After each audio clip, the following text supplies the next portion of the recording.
شروع ہوگا. ہمارے پاس کانسٹیبل کا رول دیا جاتا ہے، اس لیے دیا جاتا ہے کہ غلاموں کو جس طرح ٹریٹ کیا جائے. بدقسمتی سے پاکستان بننے کے بعد اور یہ بر صغیر کے کافی ممالک کی آزادی کے بعد بھی آج بھی ہمارے پاس وہی رول جو ہے وہ چل رہا ہے، جس کی وجہ سے بہت بڑا پرابلم ہے. کرمنل جسٹس سسٹم مکمل طور پہ فیل ہو چکا ہے. اس کی اوورہالنگ کی ضرورت ہے، قانون سازی کی ضرورت ہے، کیونکہ ہمارا جو رولر ہے، جو رول کر رہا ہے ہمارے پر، اس کو یہ سارے قوانین بہتر نظر آتے ہیں. کیونکہ موجودہ قوانین اس وقت جو پاکستان میں رائج ہے وہ طاقتور کے لیے ایک انگوٹھی کی طرح ہے، جس کو جب دل چاہے اپنی انگلی میں پہن لے، اور مظلوم کے لیے یہ ایک لوہے کی سلاخوں کی طرح ہے، جس کے پیچھے وہ جب چلا جاتا ہے تو اس کو وہاں سے نکالنے کے لیے کوئی اور راستہ مہیا نہیں ہوتا. تو یہ ایک بہت بڑا پرابلم ہے.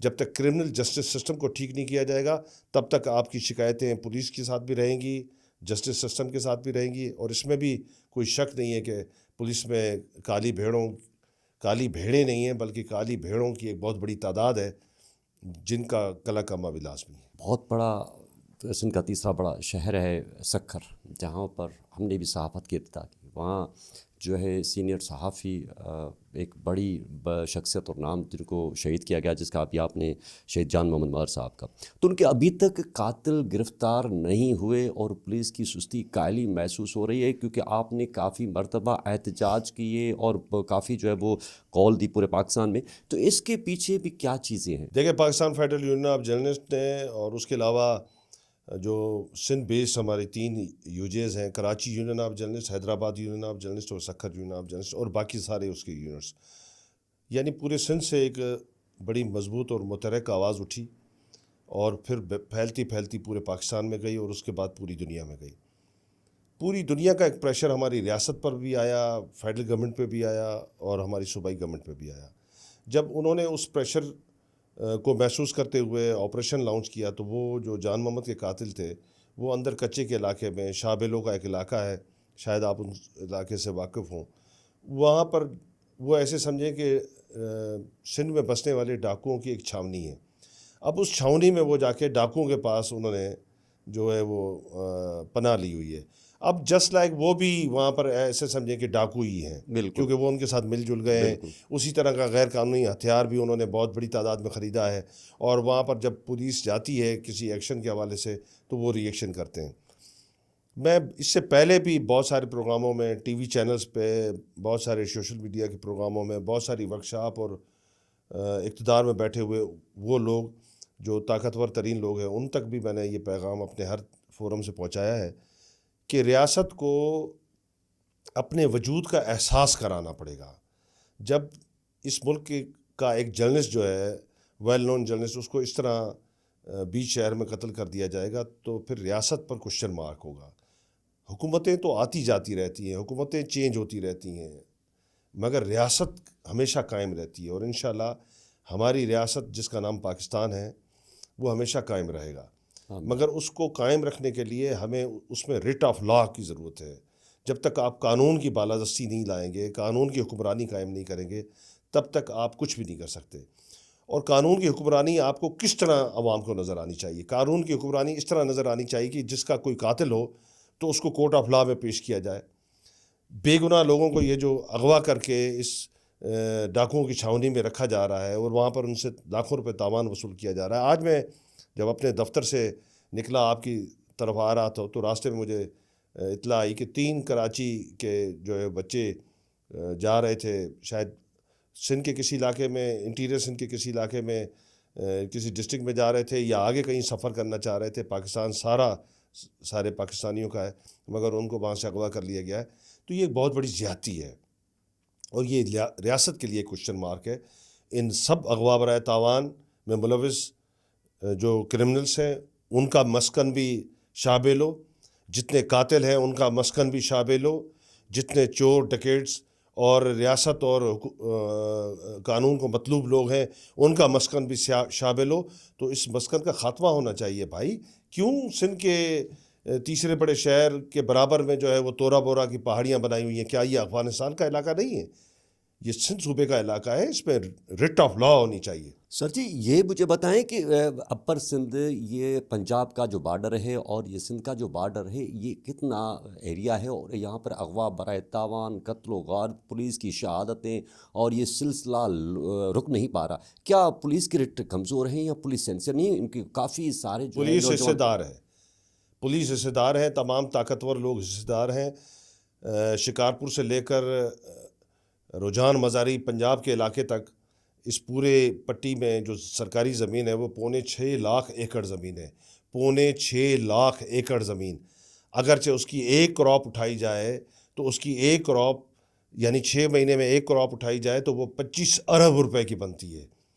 اگرچہ 2 کراپس اٹھائی جائیں تو 50 ارب روپے کی, یہ صرف اس کی وہ جاتی ہے. کہاں ہے سر؟ وہ سارے ڈاکو سردار, آپ کے کرپٹ پولیس افسران اور بیوروکریسی میں لوگ اور آپ کے حکومت میں شامل لوگ جو ان علاقوں سے M P M N As بنتے ہیں, منسٹرز بنتے ہیں, وہ سب حصے دار, آپ کے سردار سارے حصے دار, وڈیرے حصے دار. سردار نہیں چاہ رہے کہ امن وہاں پر ہو؟ کیوں جائیں؟ یہ سارے لوگ ان کے کام آتے ہیں. جب ان کو الیکشن میں ضرورت پڑتی ہے ٹھپے مارنے کے لیے تو یہی ڈاکو باہر آتے ہیں اور لوگوں کو یرغمال بنا کے ٹھپے مارتے ہیں اور ان کو وہاں سے منتخب کرواتے ہیں. تو یہ ان کا پارٹ آف لائف ہے. تو ریاست مضبوط ہے سر, طاقتور ہے ریاست, ان کو نہیں کچل دیتی؟ سنیے, اس کے علاوہ وہاں پر جو میٹھا پانی دریائے سندھ کا گزرتا ہے اس میں جو قدرتی فش پونڈ بنتے ہیں اس میں تقریباً کوئی 8-9 ارب روپے کی مچھلی آتی ہے. اس کے علاوہ درخت کی کٹائی جو ہوتی ہے, جنگلات کی کٹائی, وہ بھی اربوں روپے کا کھیل ہے. اور اغوا برائے تاوان کی جو انڈسٹری ہے وہ بھی اربوں روپے کا کھیل ہے. تو یہ ملا جلا کے کوئی 100 ارب روپے کی اکانومی ہے. اب اس 100 ارب روپے کی اکانومی میں بہت سارے لوگ حصے دار ہیں اور سارے طاقتور ہیں, تو کیسے وہ چاہیں گے کہ یہ ڈسٹرب ہو اکانومی؟ یہ فیکٹری قائم رہنی چاہیے کیونکہ اس کا نقصان عام لوگوں کا ہے, عام عوام کا نقصان ہوتا ہے. ان خاص لوگوں کا تو کوئی نقصان نہیں ہے اس میں. تو یہ فیکٹری نہ ریاست کو تکلیف دیتی ہے, نہ حکومتوں کو تکلیف دیتی ہے, نہ حکمرانوں کو تکلیف دیتی ہے, نہ سرکاری مشینری کو تکلیف دیتی ہے. پولیس کا کردار کیسے سمجھ رہے ہیں سر؟ میں نے آپ کو بتایا کہ وہاں کالی بھیڑیں نہیں ہیں, کالی بھیڑوں کی بہت بڑی بھرمار ہے. پولیس کے نوجوان شہید ہو گئے, ان کی جو بختر بند گاڑیاں تھیں حالیہ ہم نے جہاں تک کچھ عرصہ پہلے سنا کہ ان کے جو فائر کیے گئے تو میرے خیال میں ان کی جو پلیٹس تھی جو ان کو لگی ہوئی تھی وہ بالکل ناقص بنی ہوئی تھی. تو اس پر آپ کی کیا گہری نظر؟ دیکھیں, پولیس کا جو عام سپاہی ہے وہ تو غریب ہے, مظلوم ہے. وہ تو 40-50 ہزار کی تنخواہ میں اپنی جان کا نذرانہ دیتا ہے اور دے رہے ہیں اور گالیاں بھی کھا رہے ہیں. اگر جب وہ ٹریفک میں کھڑا ہوا ہے تو ٹریفک کنٹرول کرنے پہ طاقتور آدمی اس کو گالیاں دے کر جاتا ہے, کبھی گاڑیوں کے نیچے کچل کے جاتا ہے. اگر جب وہ کہیں پر لا اینڈ آرڈر نافذ کرنے کے لیے کھڑا ہوتا ہے تو وہ اسی طرح کے غنڈے عناصر کے ڈاکوؤں کی گولیوں کا روزانہ کی بنیاد پر ایندھن بن رہا ہے. مگر اس کی سنوائی کون کرے؟ صرف گورنمنٹ ایک اعلان کر دیتی ہے 1 کروڑ روپے کا ایک چیک اس کے بچوں کو, وہ بھی 6 ماہ 8 ماہ ذلیل ہونے کے بعد اس کی بیوہ گھومتی ہے اور کسی کو مل جاتے ہیں اور کسی کو نہیں ملتے اور کسی کو کوئی نوکری کا آسرا ہو جاتا ہے. اصل میں جو ہم پولیس کی کالی بھیڑوں کی بات کرتے ہیں, ہم پولیس کی کالی بھیڑیں یعنی وہ کالی بھیڑیں جہاں پر فیصلہ سازی ہوتی ہے, جہاں پر اختیار ہے, جہاں پر کرنے کا ان کے پاس پاور ہے, مگر وہ اپنی نااہلی, ناکامی اور کرپشن کی وجہ سے وہ کام نہیں کرتے جو ان کو کرنا چاہیے. میں ان کالی بھیڑوں کی بات کر رہا ہوں. آپ جب بھی مجھ سے بات کریں, جب میں پولیس کی کالی بھیڑوں کی بات کروں تو اس میں عام سپاہی بالکل قطعاً شامل نہیں ہے, کیونکہ ہمارے پاس سندھ میں کوئی 1 لاکھ کے قریب فورس ہے, جس میں مجموعی طور پہ کوئی 80,000 کے قریب ہمارے پاس عام سپاہی ہے. جو عام سپاہی ہے وہ تو اپنے بچوں کا پیٹ بھی پال نہیں سکتا, مگر وہ آپ کے بچوں کو بچانے کے لیے, میرے بچوں کو بچانے کے لیے, اس سوسائٹی کے بچوں کو بچانے کے لیے کبھی گولی کا ایندھن بنتا ہے, کبھی طاقتور لوگوں کے پیجارو اور لینڈ کروزر اور بڑی گاڑیوں کے نیچے آ کر اپنی جان دیتا ہے اور لا اینڈ آرڈر کے لیے جتنا ہو سکتا ہے اپنا حصہ ڈالتا ہے. اصل معاملہ سارا اوپر بیٹھے ہوئے ان گدھوں کا ہے جو اپنے سپاہیوں کا بھی خون پی رہے ہیں اور ان کی مردہ لاشیں کھا رہے ہیں, اور اسی طرح وہ پبلک کا بھی خون پی رہے ہیں اور ان کی مردہ لاشیں کھا رہے ہیں. سر جی, سندھ کے صحافیوں کے لیے اکثر دیکھا جائے تو بڑے شہروں میں تنخواہیں ان کو ملتی ہے. جو چھوٹے علاقوں اثرات تک محدود ہوتے ہیں ان کو پرنٹ اور الیکٹرانک میڈیا میں ان کو سیلری تنخواہیں نہیں دی جاتی. تو کیا مالکان اس پر سنجیدہ سے یہ عمل درآمد نہیں کرتا ہے؟ کیونکہ اکثر شکایت رہتی ہے کہ ان کو جو ایسے ہی رکھا جاتا ہے. تو اس حوالے سے ایک جامع میسیج. میں تو ان تمام ٹیلی ویژن کے، اخبارات کے، ریڈیو کے اور جو بھی وسائل میڈیا کے حوالے سے استعمال ہوتے ہیں جہاں پر وہ مالکان جو اپنے ورکرز کا خیال کرتے ہیں، ان کو بر وقت تنخواہیں دیتے ہیں اور ان کو پراپر ویج دیتے ہیں جو ان کا حق ہے، اور ویج بورڈ ایوارڈ کے تحت دیتے ہیں. کیونکہ الیکٹرانک میڈیا پہ تو ویج بورڈ ایوارڈ لاگو نہیں ہوتا، بلکہ میں یہ کہوں گا کہ الیکٹرانک میڈیا کے تو بہت سارے مالکان ویج بورڈ ایوارڈ سے 1000 گنا زیادہ تنخواہیں دے رہے ہوتے ہیں. تو میں ان سب کو مالکان کو تو سلام پیش کروں گا کہ وہ بہت اچھے لوگ ہیں، اور باقی جو مالکان ہیں ان کو ان کی پیروی کرنی چاہیے. مگر بدقسمتی سے ہمارے پاس 90% جو مالکان ہیں وہ بھی وہ گدھ ہیں جو میڈیا ورکرز کا خون بھی چوستے ہیں اور ان کا گوشت، زندہ لوگوں کا گوشت کھا رہے ہوتے ہیں ڈیلی کی بنیاد پر. ان کو ایک ذرے برابر بھی احساس نہیں ہوتا کہ جن بچوں کو آپ 30,000 35,000 40,000 50,000 60,000 70,000 تک بھی تنخواہیں دے رہے ہیں، ان کو ملازمتوں پہ آپ نے رکھا ہوا ہے.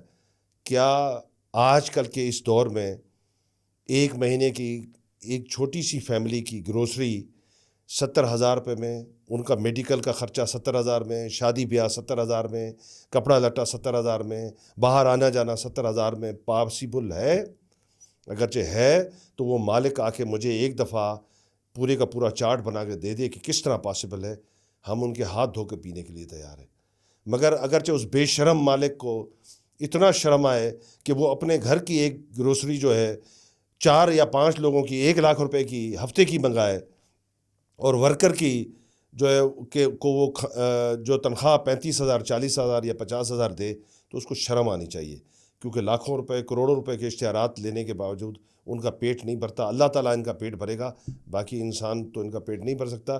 ویسے میں نے کل ہی ایک اچھی آیت پڑھی تھی، تو اس میں لکھا ہوا تھا، اللہ تعالیٰ فرماتے ہیں انسان سے مخاطب ہو کے کہ اے انسان، تیرا پیٹ جو ہے وہ قبر کی مٹی بھر سکتی ہے، تو ان سیٹھوں کی پیٹ کی مٹی جو ہے وہ قبر کی مٹی بھر سکتی ہے. سر، سیاستدانوں کی صورتحال تو مجھے سمجھ میں نہیں آتی کہ اکثر جو ہے وہ ان کی کارکردگی پہ سوال اٹھایا جاتا ہے، اور قلم کار کچھ گروپ ایک حمایت میں ہوتے ہیں، کچھ مخالفت میں ہوتے ہیں. اس پر تھوڑی سی سر نظر ڈالیں. دیکھیں، جرنلسٹ جو ہے وہ بیسکلی جو ہمارے استادوں نے ہمیں جب پڑھایا تھا جرنلزم، اور بعد میں سکھایا تھا، پریکٹیکل اینڈ تھیوری دونوں الگ الگ ہیں. جب آپ تھیوری پڑھتے ہیں تو بالکل ہی الگ ہوتا ہے، جب آپ پریکٹیکل لائف میں آتے ہیں تو بالکل الگ ہوتا ہے. تو جب پریکٹیکل میں ہم آئے اور ہمیں استادوں نے سمجھایا اور سکھایا، وہ یہ تھا کہ جو جرنلسٹ ہونا چاہیے وہ ایک اس طرح کا اس کا اپوزیشن کا کردار ہونا چاہیے کہ وہ عوام کی طرف سے خود کو اپوزیشن لیڈر تصور کر کے کوشچن کرے، اور جو بھی حکمران ہو اس کو جواب دہ سمجھے. کیونکہ جرنلسٹ جو ہے وہ ہر وہ بات کسی بھی صاحب حکمران سے پوچھنا چاہتا ہے جو عام لوگوں کے دلوں کی آواز ہوتا ہے، عام لوگوں کے دلوں کی درمان کرتا ہے، ان کی تکلیف کو وضع کرتا ہے. تو اگر یہاں پر تو پرابلم یہ ہے کہ اب جرنلسٹوں کی 3-4 کیٹیگریز بن گئی ہیں. ایک وہ جرنلسٹ ہیں جو تنقیدی جائزہ لیتے ہیں، عوام کی بات کرتے ہیں، کیونکہ بیسک جرنلزم شروعات بھی عوام سے، اقتدام بھی عوام سے ہوتی ہے بیسک جرنلزم کی. اس کے بعد تو جرنلزم کے بہت سارے اقسام ہمارے پاس آ گئی ہیں. خوش آمدید جرنلسٹ ہیں، اور تعریفی جرنلسٹ ہیں، قصیدہ نواز جرنلسٹ ہیں. تو سر ان کا کتنا ریشو ہے جو بہت یہ بڑی ہے؟ تعداد ہے، اب تو بڑھتی جا رہی ہے. کیونکہ ریئل جرنلسٹ کی تعداد کم ہے آپ کی نظر میں؟ نہیں، بہت بڑھتی جا رہی ہے. اور جب سے سوشل میڈیا آیا ہے تو اس تعداد میں بہت زیادہ اضافہ ہوا ہے. کیونکہ سوشل میڈیا میں جس طرح آپ اپنا پروگرام کر رہے ہیں تو آپ ڈائریکٹر نیوز بھی خود ہیں، اینکر بھی خود ہیں، پروڈیوسر بھی خود ہیں، تو سبھی کچھ خود ہیں. مگر آپ اس طرح ٹیلی ویژن میں جائیں گے تو ٹیلی ویژن میں ایک پوری کی پوری ہیرارکی ہے، اس کے اوپر ڈائریکٹر نیوز بیٹھا ہوا ہے، پھر کنٹرولر نیوز ہے، پھر نیچے کاپی ایڈیٹر ہے، نیوز ایڈیٹرز ہیں. تو ایک بہت بڑی سلاٹ بیٹھی ہوئی ہے جو پورے کے پورے میکانزم کو دیکھ رہی ہوتی ہے نیوز کے پروگرامنگز کے. تو وہاں پر کسی قسم کی گڑبڑ ہوگی بھی تو بہت کم ہوگی. مگر یہاں پر کیونکہ سوشل میڈیا میں مادر پتر آزادی ہے، تو ایک وہ لوگ بیٹھے ہوئے ہیں سوشل میڈیا پہ کہ جن کو جرنلزم کی کوئی ایتھکس کی خبر نہیں ہے، مگر وہ ہیں جرنلسٹ اور وہ گالم گلوچ کر رہے ہیں، پگڑیاں اچھال رہے ہیں اور ناجائز استعمال کر رہے ہیں. جبکہ سوشل میڈیا کا جو پلیٹ فارم ہے اس کو اگرچہ آپ جائز طریقے سے استعمال کریں تو یہ بہت زبردست عوامی پلیٹ فارم ہے جس سے آپ عوام کی رہنمائی بھی کر سکتے ہیں، ایشوز کو بھی ہائی لائٹ کر سکتے ہیں، کرپشن کو جہاں جہاں ہو رہی ہے اس کو بھی عیاں کر سکتے ہیں اور عوام کو باخبر رکھ سکتے ہیں. مگر یہاں پر کچھ لوگ پولیٹیسائز ہو گئے ہیں، انہوں نے مختلف پارٹیوں کی لائنیں پکڑی ہوئی ہیں، کوئی پی ٹی آئی کا بن گیا ہے، کوئی پیپلز پارٹی کا بن گیا ہے، کوئی نون کا بن گیا ہے. ایک تو یہ پرابلم جرنلزم میں بہت زیادہ ہوا ہے. اس کے علاوہ جو ہے وہ مادر پتر آزادی ہے. اس کے علاوہ وہ جرنلسٹ جو ہے جو بہت بڑی تعداد سوشل میڈیا کی وجہ سے انڈکٹ ہوئی ہے، وہ ان کو جرنلزم کی ایتھکس کی بنیادی نالج ہی نہیں ہے. سر ان کو ٹریننگ کون دے گا؟ تو ان کو ٹریننگ، ایک تو وہ خود ساختہ جرنلسٹ ہوئے ہیں تو ان کو ٹریننگ تو کوئی نہیں ان کو دے سکتا. تو اب سرکار کو چاہیے، گورنمنٹ کو چاہیے، یہ گورنمنٹ کا کام ہوتا ہے، بیسکلی ریاست اور گورنمنٹ کا کام ہوتا ہے کہ گورنمنٹ پالیسیز بناتی ہیں. جیسے پوری دنیا میں ایک پالیسی ہے. میں نے ایک بندے سے پوچھا جو تھا پاکستانی مگر رہتا دبئی میں ہے، اس سے پوچھا کہ جو آپ یہاں پر لکھتے ہیں کسی بھی پولیٹیکل پارٹی کے لیے یا کسی بندے کے لیے بولتے ہیں، کیا یہ باتیں آپ دبئی میں بیٹھ کے کر سکتے ہیں؟ تو اس نے کہا کہ نہیں کر سکتا، مجھے وہ نکال دیں گے دبئی سے، اس لیے میں پروگرام کرنے کے لیے یہاں آتا ہوں. پھر میں نے ایک دوسرے سے پوچھا یورپ میں بیٹھے ہوئے بندے سے کہ بھائی آپ یہ کام کر سکتے ہیں وہاں کے کسی شہری کے لیے، پاکستانی کے لیے نہیں، وہاں یورپین کسی شہری کے لیے اس طرح آپ اس کی پگڑی اچھال سکتے ہیں جس طرح آپ نے اپنے پروگرام میں اچھالی؟ تو اس نے کہا کہ نہیں، میں سوال ہی پیدا نہیں یہ کر سکتا ہوں، میرے پہ تو فائن ہو جائے گا، وہ تو کورٹ پہ مجھے سو کر دے گا، میری تو ویزا ختم ہو جائے گا، میری شہریت ختم ہو جائے گی، میں جیل میں چلا جاؤں گا. تو بھائی جب وہاں پر آپ یہ کام نہیں کر سکتے تو یہ پاکستان کیا مادر پتر آزاد ہے؟ کیا گالم گلوچ کی انڈسٹری یہی ہے؟ یہاں پر آپ نے لوگوں کو آگے گالیاں دینی ہیں اور وہاں پر پیسے کمانے ہیں، یہاں کی گالیاں بیچنی ہیں وہاں پر اور وہاں سے پیسے کمانے.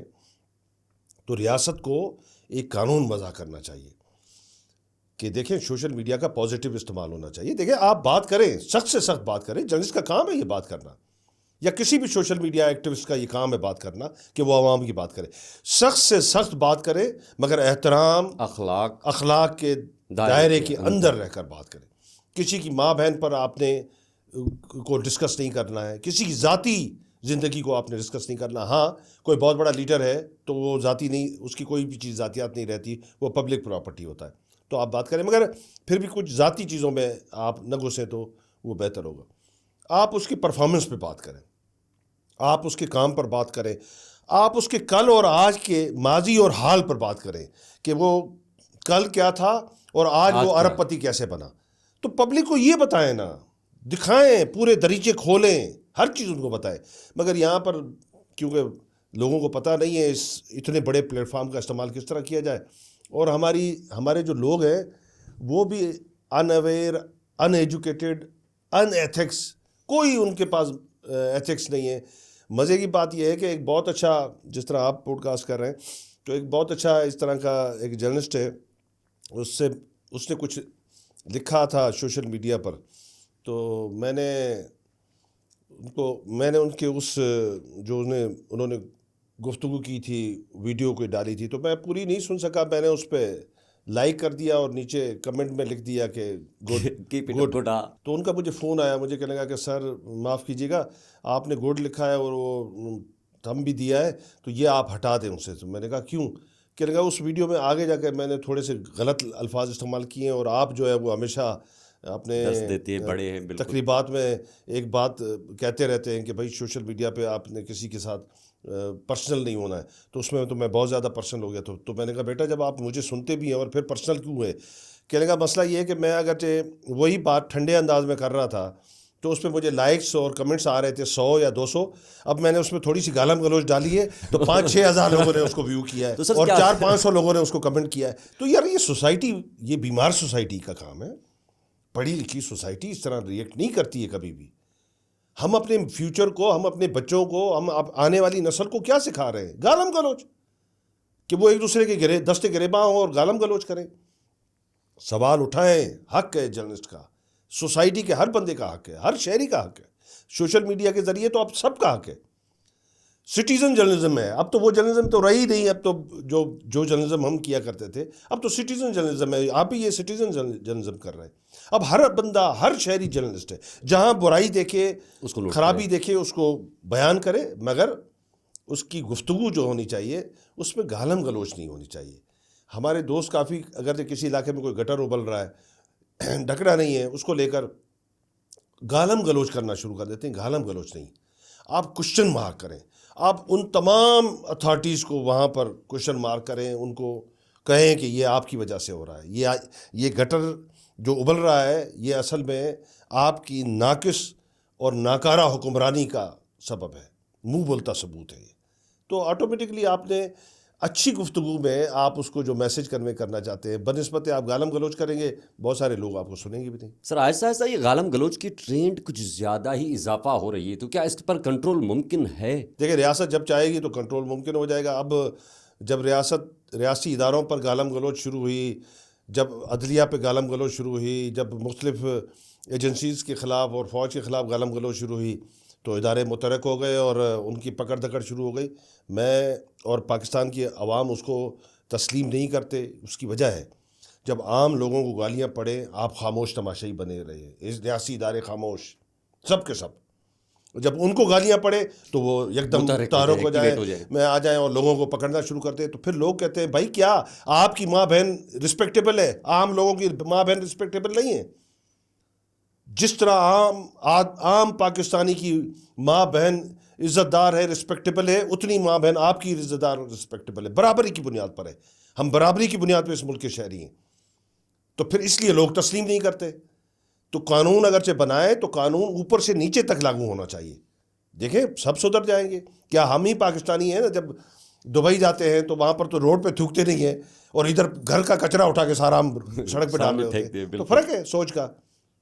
جہاں قانون امپلیمنٹ کرے گا وہاں پر انسان آٹومیٹکلی انسان کا بچہ بن جائے گا, اور جہاں قانون کمزور ہوگا وہاں پر یہی مادر پتر. کیا پاکستان میں قانون مضبوط ہے؟ فارغ ہے. پہلے ہی کہہ چکا ہوں میں آپ کو, فارغ ہے. کتنا فارغ ہے سر؟ سارے کا سارا ہی فارغ ہے. ہمارے ملک کا قانون امیروں کے لیے بنایا ہوا ہے, ان کے مقاصد حل کرنے کے لیے بنتا ہے, اور توڑا بھی جاتا ہے اور استعمال بھی کیا جاتا ہے. حکمرانوں کے جو معاملات ہیں, جو جرائم ہیں, ان کو چھپانے کے لیے استعمال کیا جاتا ہے, ان کو بچانے کے لیے استعمال کیا جاتا ہے, اور ان کے خلاف بولنے والوں کے لیے استعمال کیا جاتا ہے. یہ ہمارے ملک کے قانون نے کب کسی مظلوم کا تحفظ کیا ہے؟ ہمارے ملک کے قانون نے اس ملک کے 25 کروڑ لوگوں کا تحفظ کب کیا ہے؟ کب ان کے رائٹس کے لیے ہمارا قانون کھڑا ہوا ہے؟ تو یہ بوسیدہ اور بدبودار قانون فوری طور پہ تبدیل کیا جائے, اور ملک میں نیا ایک عمرانی معاہدہ طے کیا جائے جو بٹوین ریاست اینڈ پبلک ہونا چاہیے. سر جی, کیا سب صحافی پاکستان کی یا سندھ کے بولیں, کیا ایک پلیٹ فارم پر جمع ہو سکتی؟ تقریباً بہت سارے گروپس ہوتے ہیں, کوئی پراپر ایک کسی کو تسلیم کرتا ہے, کوئی کسی کو تسلیم نہیں کرتا. اس کی کیا وجہ ہے سر؟ دیکھیں, نظریات کا فرق ہے نا. نظریات مختلف قسم کے ہوتے ہیں. ایک وہ لوگ ہیں جو کہتے ہیں کہ بھائی ہم ملک میں آزادی صحافت پہ یقین رکھتے ہیں, ہم ملک میں جمہوریت کی بالادستی پہ یقین کرتے ہیں, ہم ملک میں رول آف لا پہ یقین کرتے ہیں. ایک وہ جرنلسٹوں کی لاٹ ہے جو مناج برنا کے پیروکار ہیں, جو آج تک چلے آ رہے ہیں. ان کی تعداد کبھی بڑھتی ہے کبھی کم ہوتی ہے. بہت سارے لوگ ہیں جو کہتے ہیں نہ ہم رول آف لا کو مانتے ہیں, نہ قانون کو مانتے ہیں, نہ جمہوریت کو مانتے ہیں, ہم بالادست لوگ ہیں. تو وہ بھی جرنلسٹ ہیں, وہ ان بالادستوں کو سپورٹ کرتے ہیں. اور بہت سارے جرنلسٹوں کا گروپ ہے جن کا ایمان پیسہ ہے, وہ پیسے کے سوا جرنلزم برائے فروخت انہوں نے بورڈ لگایا ہوا ہے. تو وہ بھی ایک گروپ ہے. تو اب یہ الگ الگ اسکول آف تھاٹ ہے. یہ الگ الگ اسکول آف تھاٹ کے لوگ ایک جگہ پہ جمع نہیں ہو سکتے. آپ نے دیکھا ہوگا, میں آسان مثال آپ کے اور آپ کے سننے والوں تک, کہ ایک گھر میں اگر 4 بھائی اور 2 بہنیں ہیں تو وہ بھی ایک سوچ کے نہیں ہوں گے. 2-3 ایک بات پر متفق ہوں گے تو 2-3 الگ الگ چیزوں پہ. پھر ایک ایسا ہوگا ان 4-5 لوگوں میں جو بالکل ان 3 سے 4 سے 5 سے الگ سوچ رکھتا ہوگا. تو یہ ہر گھر کا معاملہ ہے.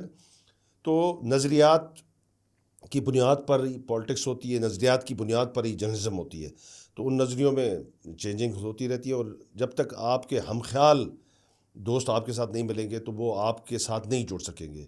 جن کا نظریہ پیسے ہے وہ پیسے والوں کے ساتھ جڑیں گے، جن کا نظریہ خوشامت ہے وہ خوشامت والوں کے ساتھ جڑیں گے، جن کا نظریہ عوام ہے وہ وہ عوام آپ کے ساتھ جڑ جڑیں جائیں گے، گے۔ تو وہ ایک طرف ہوں گے۔ تو یہ الگ الگ نظریے۔ سر، سکھر پریس کلب کیسے بنایا؟ کیا آپ نے تکلیفیں دیکھی؟ کیسے اس مقام پر پہنچے کہ آپ نے ایک پورے پاکستان میں خوبصورت پریس کلب بنایا جو ابھی تک کوئی اس کی مثال کہیں بھی، اس کی پوری حقیقت بنائی؟ اس میں کوئی شک نہیں ہے کہ سکھر پریس کلب اس وقت پاکستان کی ایک خوبصورت ترین عمارتوں میں اس کا شمار ہوتا ہے، جدید ترین عمارتوں میں اس کا شمار ہوتا ہے، اور دلکش عمارتوں میں، اور